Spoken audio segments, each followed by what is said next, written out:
Baby surprise, मैंने तुम्हारे लिए सरप्राइज कर रखा है। बेबी क्या हुआ? सरप्राइज? हाँ सरप्राइज। चलो सरप्राइज। अरे तुम अंदर क्यों आ रही हो? सरप्राइज तो मेरा है ना, बाहर का सरप्राइज है। बाहर बहुत गर्मी है, तुम अंदर ही दो। क्या सरप्राइज है? अरे बेबी मेरा सरप्राइज है, मैंने बाहर का सरप्राइज रख रखा है। तुम मेरे लिए इतना नहीं कर सकती? वैसे तुम्हारी दिन रात ड्यूटी बाहर रहती है, जब गर्मी नहीं लगती तुम्हें। आज मैंने तुम्हारे लिए सरप्राइज प्लान किया है तो तुम्हें गर्मी लग गई। नहीं, गर्मी मुझे तब भी लगती है, पर वो मेरी ड्यूटी है, मजबूरी है, जाना पड़ता है। लेकिन यहाँ मेरी ड्यूटी नहीं है ना, ये तो हमारा रिश्ता है जो आपसी सहमति से चलना चाहिए, है ना? हाँ। बाहर बहुत गर्मी है, बाहर तो मैं नहीं जाऊंगी। मेरी तबीयत वैसे भी खराब हो गई थी, इसलिए तो मैं आज जल्दी आ गई ड्यूटी से। अच्छा ठीक। एक मिनट, वैसे मैं तो आज ड्यूटी से जल्दी आ गई, मैं तो लेट आती हूँ। तो तुम्हें तो पता नहीं होना चाहिए कि मैं इतनी जल्दी आने वाली हूँ। तो जब तुम्हें पता नहीं होना चाहिए तो सरप्राइज कैसे प्लान किया? नहीं, पुलिस स्टेशन से जैसी तुम्हारी गाड़ी निकली थी ना, मेरे दोस्तों ने मुझे खबर कर दी थी तेरी बीवी आ रही, तू सरप्राइज तैयार रखियो। इसलिए मैं बिल्कुल तैयारी में था। जैसी मेरी बीवी आएगी मैं उसे सरप्राइज दे दूंगा। अच्छा, तो तुम्हारे दोस्त मेरी गाड़ी पे नजर रखते हैं क्या? मैंने रखवाई थी ना बेबी, मुझे सरप्राइज देना था ना तुम्हें। अच्छा एक काम करो, आंखें बंद करो, आंखें बंद करो। नहीं नहीं नहीं, ये फालतू बचकान चीजें मुझसे मत करने को बोलो। सीधे सीधे तरीके से बता दो क्या सरप्राइज है। बेबी आंखें तो बंद करो, मैं तुम्हें सरप्राइज दूंगा। आंखें बंद करो, आंखें बंद करो, करो करो। लेकिन बेबी तुम्हारा सरप्राइज तो मुझे मुझसे ज्यादा तुम्हारे लिए फायदेमंद लग रहा है, तो मैं क्यों आंखें बंद करूं? मेरे लिए फायदेमंद लग रहा है मतलब अगर कोई तुम्हारी माशूका घर में होगी तो वो तुम्हारे लिए तो फायदेमंद है, मेरे लिए तो बहुत घातक है, और मैं उसके लिए बहुत घातक हूँ। अरे क्या पागलपने की बातें कर रही हो कि मासूका और पता नहीं क्या क्या। देखो सुनो, ये अपनी पुलिसगिरी ना पुलिस स्टेशन तक रखा करो, घर पे मत लेके आया करो हर टाइम। शक शक शक, मैं तुम्हारा दिन से रात तक इंतजार करता रहता हूँ कब मेरी बीवी आएगी, कब मैं उसके संग हंसी पल बिताऊंगा, और तुम मेरे ऊपर आके शक कर रही हो। सही कह रहे हो, कितनी बुरी हूँ ना मैं। कौन है ये? कौन है ये? बताओ मुझे, कौन है ये?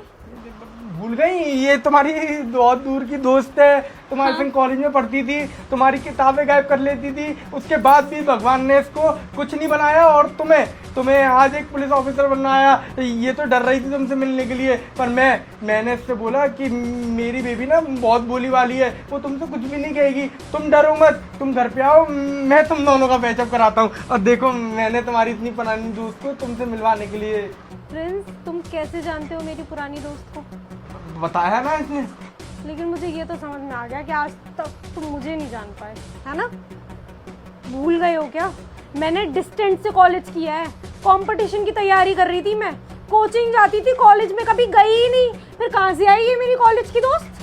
अरे हाँ, मैं तो चुपचाप से बता दो कौन है ये, वरना तुम दोनों को ना थाने में ले जाके वो मार मरवाऊंगी ना, दोनों की ना होश ठिकाने आ जाएंगे। बेबी ये ना वो है इवेंट प्लानर। चुप! मैं तो ऐसे ही आई थी बस। सच बोल, वरना एक उल्टे हाथ का झापड़ लगाऊंगी ना, वहां जाके गिरेगी। अरे तुम डरा क्यों रही हो? देखो बेबी, हम दोनों की एनिवर्सरी आ रही है ना, तो उसके लिए मैंने इवेंट प्लानर को बुलाया था। तुमसे बोला मैंने कुछ बोलने के लिए, इससे पूछ रही हूँ ना। वो प्रिंस ना आपके और इनके एनिवर्सरी के लिए ना बहुत बड़ा सरप्राइज प्लान कर नहीं बताएगी सच? चल थाने चल, थाने में चल। अरे नहीं, अपने तरीके से उगलवाती हूँ ना मैं। ये मुझे लेकर आया था, ये मुझे कह रहा था कि मेरी बीवी तो चली जाती है, इसके बाद फिर मैं तो अकेला रहता हूँ, मुझे बहुत लोनली फील होता है, प्लीज मैं तुमसे बहुत प्यार करता हूँ। पता नहीं कितनी सारी बातें ऐसे करता था, और मुझे तो पता भी नहीं था कि इसकी शादी हो चुकी है, मुझे अब पता चला है। ये झूठ कहता था मुझसे।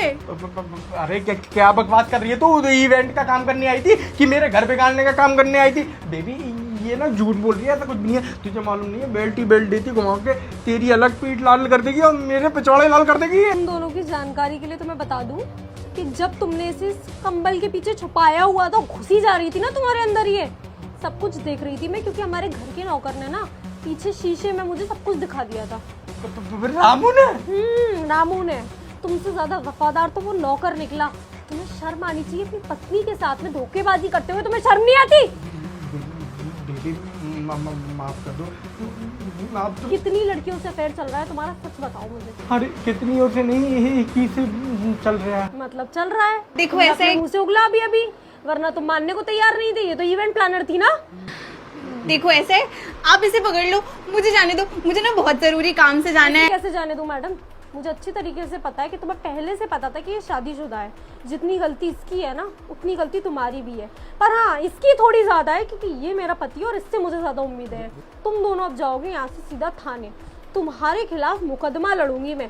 जो तुम मेरे पीठ पीछे खंजर घोंपने का काम कर रहे हो ना, अब कोर्ट में बात करेंगे हम दोनों। देखो मैडम, आप ना इसे पकड़ लो, मुझे जाने दो। वो क्या है ना कि मेरे घर में सब बर्बाद हो जाएंगे, सब मेरे ऊपर डिपेंडेंट है। एक मैं ही हूँ जो कमा के खिलाती हूँ। आपने मुझे कोर्ट में घसीट दिया और मुझे जेल हो गई, तो मेरे घर वालों का क्या होगा? प्लीज मेरे बारे में सोचो, मुझे माफ कर दो प्लीज। तुम्हारे घर वालों को भी पता चलना चाहिए कि किस तरीके से कमा रही हो तुम। ये है ना तुम्हारी कमाई का जरिया। नहीं। तुम्हारी जानकारी के लिए तो मैं बता दूं कि जिस लड़के के पैसों पे तुम पल रही हो ना, वो तुम्हें मेरे पैसे लेके भेजता है। क्योंकि पिछले 2 साल से ये आदमी बेरोजगार है, पर आज तक मैंने इसको कुछ नहीं बोला क्योंकि मुझे लगता था कि कोई बात नहीं, कर लेगा जब करना होगा काम। हमारा घर तो चल ही रहा है ना, तो मुझे नहीं पता था कि ये सिला मिलेगा मुझे मेरे प्यार का। मैं आपके तुम सारे दोनों को तो मैं कोर्ट में देखूंगी। मैं आपके सारे पैसे लौटा दूंगी, प्लीज ऐसा मत करो। दिव्या, दिव्या मेरी बात तो सुन।